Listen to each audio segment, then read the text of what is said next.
Od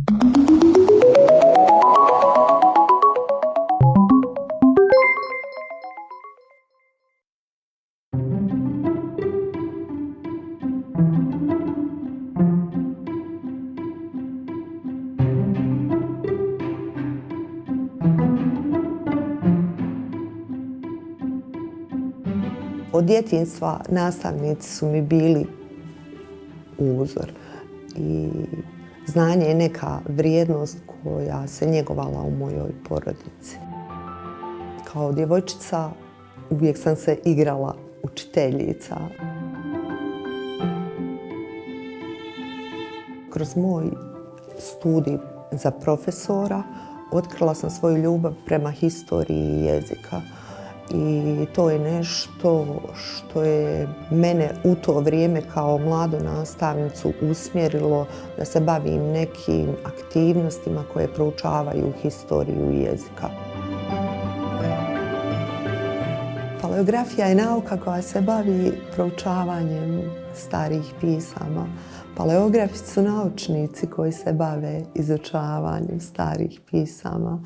Ambasadori su diplomatski zastupnici svoje zemlje. I onda je došao taj spoj. Zašto djeca ne bi bila paleografski ambasadori?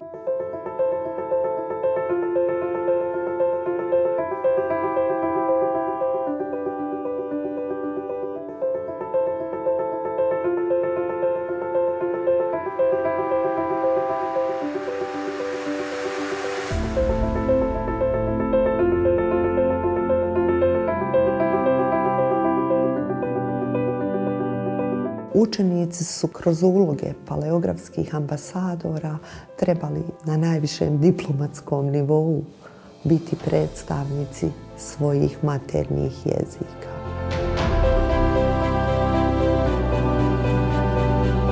A onda su naši mali paleografski ambasadori iz Bosne i Hercegovine i regiona izučavali predavanja. Nekada bi dobili zadatke, nekada su imali izbor da urade šta oni žele i bavili su se naukom na jedan zabavan i inovativan način.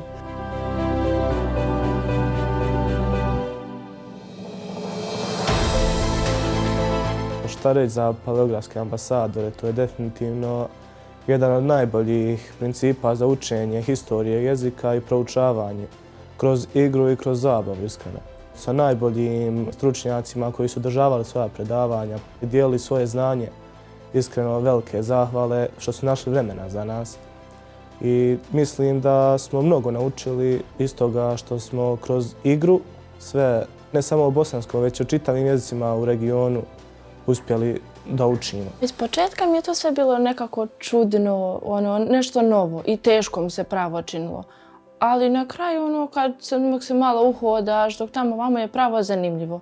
Jer na neke nove načine smo usvajali znanje i dosta smo kreativne načine radili, na primjer igrice, dosta smo kao slagalice, osmosmjerke, nešto tako. Mnogo toga smo naučili, bilo je veoma zanimljivo. Pogotovo meni su bili zanimljiva predavanja univerzitetskih profesora i naučnika. Smatram da se malo zna o historiji bosanskog jezika i da bi se trebalo puno više istraživati. Stvarno je bila velika čast biti u ovakvom projektu.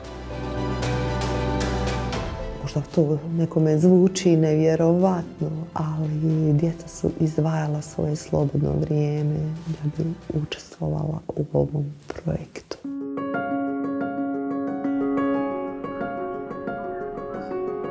Dobro mi došla.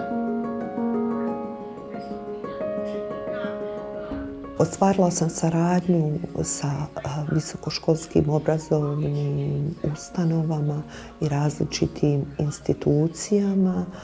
I imali smo čast da u našem projektu ugostimo eminentne stručnjake sa različitih univerziteta na kojima se izučava jezik u Bosni i Hercegovini. Projekat Paleografski ambasadori se pokazao kao izuzetno kvalitetan. Kad me Edita pozvala na saradnju, u početku sam bila skeptična jer nisam navikla raditi sa učenicima osnovne škole, međutim kroz projekat i kroz moj kontakt sa učenicima, predavanje koje sam imala, se pokazalo da su ta djeca zaista zainteresirana i da se može bez ikakvih problema raditi s njima, naravno prilagođavajući onaj nivo znanja njihovom osnovnoškolskom uzrastu. I to je u stvari dobar primjer najprije kako se može sarađivati uspješno u regiji. Znamo kako smo sad istjepkani i kakve sve probleme imamo. Djeca iz osnovne škole nas uče nas odrasle kako granice zapravo ne postoje, kako imamo zajedničku pisanu prošlost, kako možemo razgovarati o staroslavenskom jeziku, o pismenosti koja zaista jeste zajednička i uspješno sarađivati bez obzira na te, evo kako kažem, nekakve političke granice. Ono što je bilo zaista zanimljivo i što treba posebno istaći jeste jedna otvorenost, jedna komunikacija, potpuno apsolutno uvažavanje, razvijanje jednog demokratskog pristupa u razvijanju i tumačenju različitih jezičkih tema koje su zastupljene u našim obrazovnim sistemima. Mi smo mogli zapravo na tom projektu vidjeti u stvari kako ljudi, kako nauke iz svojih perspektiva govore o nekim pitanjima koja su zajednička za neke naše nauke, pogotovo ove nacionalne filologije kakve su bosnistika, srbistika, kroatistika, montenegristika.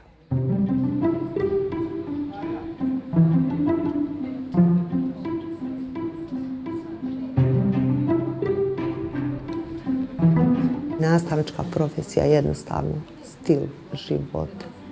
To ne može biti drugačije, vi morate biti toj djeci uzor i kada vas sretnu u gradu i kada ste na odmoru i kada obavljate neke svoje privatne stvari. Dakle, vi ste svugdje prosvjetni radnik i vi ste svugdje ambasador prosvjetnih radnika.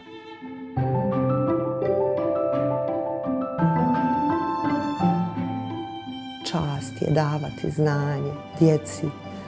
Čast je naučiti nekoga nešto i čast je sutra vidjeti da je taj neko koga si učio uspješan ili uspješniji od tebe.